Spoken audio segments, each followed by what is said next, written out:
Bismillahirrahmanirrahim. Assalamualaikum warahmatullahi wabarakatuh. Berjumpa kembali dengan saya, Zemare Al-Bakin, di video ketiga Tuhan Tidak Pernah Iseng.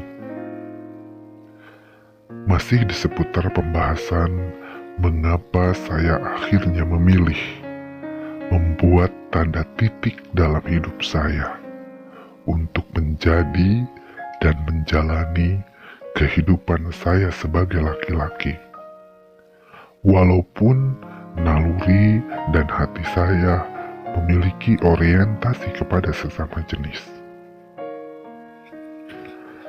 Dari berbagai perjalanan yang rumit, akhirnya saya memiliki kekuatan untuk memilih hal yang disebutkan di atas. Sampai akhirnya banyak sobat-sobat yang mengalami kondisi yang sama dengan saya menemui saya. Sekedar curhat, berbagi cerita, atau sharing pengalaman hidup mereka yang begitu luar biasa. Berbeda memang kondisinya, tapi semua itu saya dapatkan dan saya jadikan hikmah baik untuk menambah pengalaman juga ilmu yang insya Allah membuat saya makin istiqomah untuk tetap bertahan pada pilihan saya. Memang ceritanya berbeda, kisahnya lain yang dialami sobat-sobat yang menemui saya tadi. Mulai dari kapan mereka jadi memiliki orientasi menyimpang, lalu apa penyebabnya, dan apa faktor penguatnya sehingga mereka akhirnya menjalani aktivitas homoseksual. Saya jadi lebih tahu dan akhirnya terbersih dalam benak saya kalau kehidupan homoseksual adalah sebagai budaya pada akhirnya. Mengapa saya bisa mengatakan itu?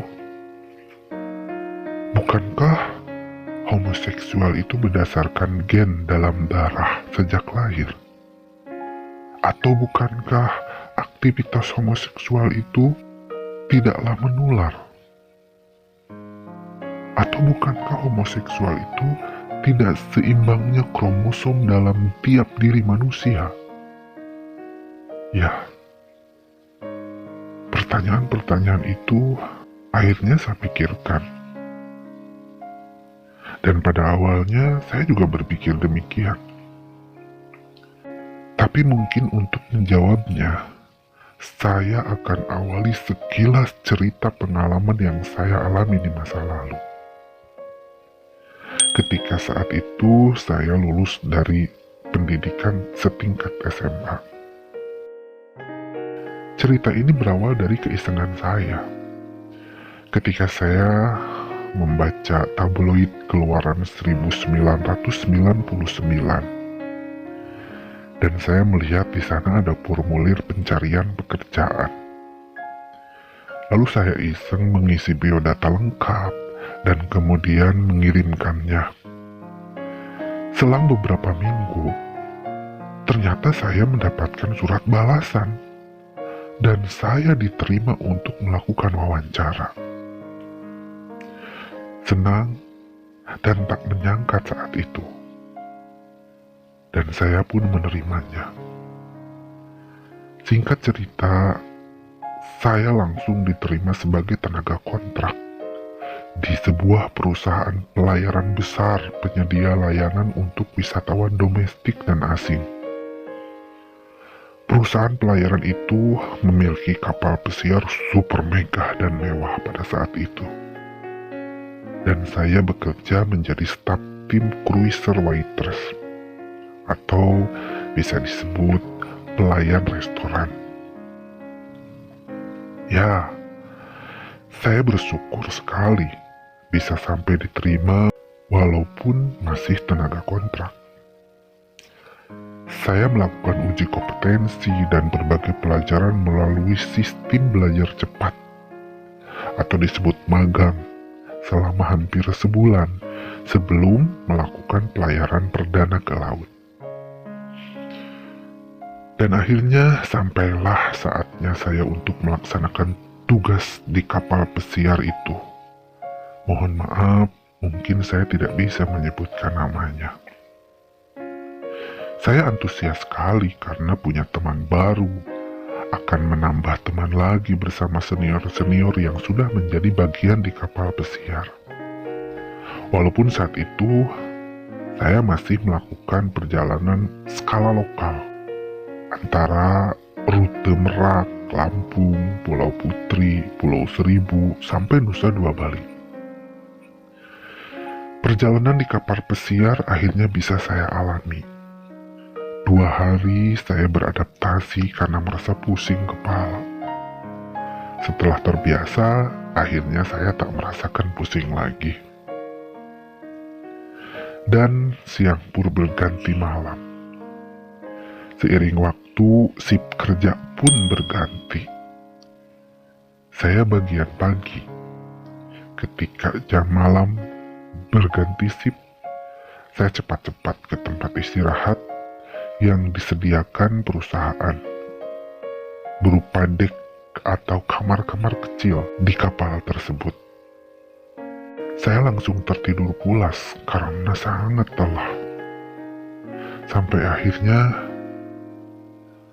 ketika saya tidur, saya sedikit terganggu oleh suara-suara aneh di bilik samping kamar saya. Seperti suara banyak orang yang sedang tertawa bareng, bergumam, dan berbagai suara lainnya yang membuat saya penasaran. Saya beringsut dari tempat tidur saya. Saya keluar, lalu saya cari di mana sumber suara itu. Dan suara itu jelas terdengar di bagian lobi khusus para tim kruis yang disediakan kapal pesiar. Saya mencoba mendekati, lalu saya membuka pintu. Dan apa yang saya lihat? Astagfirullah. Saya setengah memekik tapi ditahan supaya tidak mengganggu mereka. Saking kagetnya, bergidik, risih, dan entahlah bagaimana perasaan saya saat itu. Setiap saya mengingat apa yang terjadi di awal pelayaran perdana malam itu, tak henti-hentinya saya bersyukur dan berucap hamdalah. Dan sampai akhirnya pula, saya memutuskan untuk mengundurkan diri dari pekerjaan tersebut. Mungkin jadi ada pertanyaan, mengapa saya memutuskan untuk keluar atau resign? Lalu mengapa sampai akhirnya mengucap hamdalah? Ya, sobat-sobat sekalian, saya memutuskan resign karena tak bisa saya meneruskan pekerjaan saya itu jika kondisinya seperti demikian. Dan saya memiliki rasa takut pada diri saya. Saya pada akhirnya akan terjerumus juga seperti mereka, sekuat apapun saya. Lalu pertanyaan mengapa saya mengucap hamdalah tak henti-henti? Karena batin saya mengatakan, saya masih diberi kekuatan iman untuk berhenti dengan apa yang sebenarnya pasti saya suka. Alhamdulillah, saya selamat. Alhamdulillah, saya terlepas dari beban yang mungkin jika saja saya menerima ajakan mereka, saya sampai saat ini tidak akan seperti sekarang. Sobat-sobat sekalian pasti bertanya, lalu apa yang ada di bilik kapal yang membuat saya kaget tadi? Beribu maaf, jika saya menceritakan ini sedikit saja. Dan maaf pula jika sedikit cerita ini vulgar. Semoga Allah mengampuni saya. Jadi, apa yang terjadi malam itu ketika saya membuka pintu? Saya melihat pemandangan yang sangat miris, yang sama sekali tidak pernah terlintas dalam benak dan pikiran saya. Saya melihat sekelompok tim kruis yang sedang melakukan pesta seks. Semua laki-laki. Ada yang baru, ada yang memang sudah senior. Mereka tidak melihat saya karena mereka asik melakukan aktivitas seks. Tapi saya melihat mereka dan segera menutup kembali pintu. Saya jelas sekali melihat ada yang berpasang-pasangan, ada yang beramai-ramai. Saya terkesima, malu karena sudah berani masuk. Tapi semua sudah terjadi. Saya hanya diam dan mencoba memalingkan muka, lalu mundur dan keluar dari pintu itu. Tapi tak disangka, ada salah satu ketua pimpinan senior yang melihat saya ketika saya masuk. Dan dia langsung mengejar dan menarik saya ke dalam ruangan itu. Dan saya diajak bergabung. Ketika saya menolak, saya pun diancam. Kalau kamu tidak melakukannya, kalau kamu tidak bergabung, maka kamu akan dibuang ke laut. Sungguh luar biasa. Pilihan yang sangat sulit untuk saya ambil. Ini pengalaman yang sangat luar biasa dan baru pertama kalinya. Tapi alhamdulillah, saya teguh pendirian. Alhamdulillah, saya tidak harus memilih satu di antara dua pilihan itu. Tanpa basa-basi, saya langsung keluar ruangan. Dan akhirnya, tanpa basa-basi pula, besoknya, saya langsung memantapkan diri untuk mundur dari pekerjaan itu. Demikian mungkin sekilas cerita pengalaman saya. Terus untuk apa saya menceritakan pengalaman itu? Apa hubungannya dengan kejadian yang saya lihat dan saya katakan homoseksualitas adalah sebagai budaya? Cerita di atas membuat saya berpikir,